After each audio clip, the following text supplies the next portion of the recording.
Bueno, funtzio hau modu desberdinetan deribatu daiteke. Hemen jarri dizuet modu bat, bai? Hemen zer da egin dodana? Bueno, deribatu baino lehenago funtzioa garatu dut.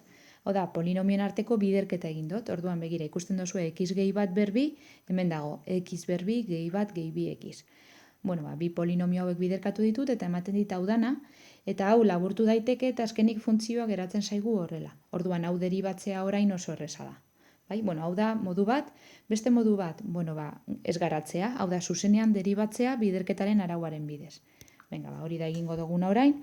Orduan, izango genduan deribatua dela, lehenengoaren deribatua, hau da x-ken baten deribatua, beraz bat, bider bigarrena deribatu barik. Gehi lehenengoa deribatu barik, bider bigarrenaren deribatua. Izango dela, bi bider x gehi bat berbat hori ez dut jarriko, eta orain bider barrukoaren deribatua, baina barrukoaren deribatua da bat, beraz, horrela geratzen da. Bueno, eta orain bi aukera daude, modu desberdinetan garatu daiteke hau, bakoitzak aukeratu dezala nahi duena, bai, hemen adibidez biderkatzaile komuna atera daiteke. Biderkatzaile komuna ateratzea izango litzateke x gehi bat bider, x gehi bat gehi x ken bat bider bi. Vale?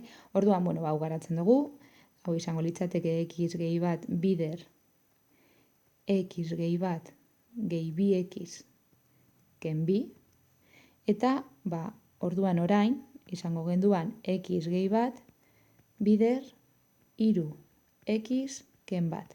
Eta, bueno, biderketa hau egiten badozue, ikusiko dozue ematen duela iru x berbi ken x gehi iru x ken bat. Beraz, iru x berbi gehi bi x ken bat, bai? Bueno, ikusten duzuen bezala, hemen lortu dugun emaitza eta hemen lortu duguna bardina da. Bueno, baina hemendik ona pausu hau eman dezakegu, edo zuzenean hemendik egin dezakeguna da bakoitza garatu, bai? Hemen dagoen biderketa hau garatu eta hemen dagoena ere bai garatu. Beste modu bat orduan, bai? Hau da, hemendik jarraituko dut. Bueno, x gehi bat berbi izango litzateke x berbi gehi bat gehi bi x gehi bi bider, eta orain egingo duguna izango da x ken bat bider x gehi bat, honek ematen du x berbi ken bat, orduan jarraitzen dugu garatzen, x berbi gehi bat gehi bi x gehi, orain egingo dugu biderketa hau, beraz, bi x berbi ken bi, eta orain, laburtzen baldin badugu polinomio hau, begira x berbi gehi bi x berbi izango litzateke iru x berbi gehi bi x ken bat.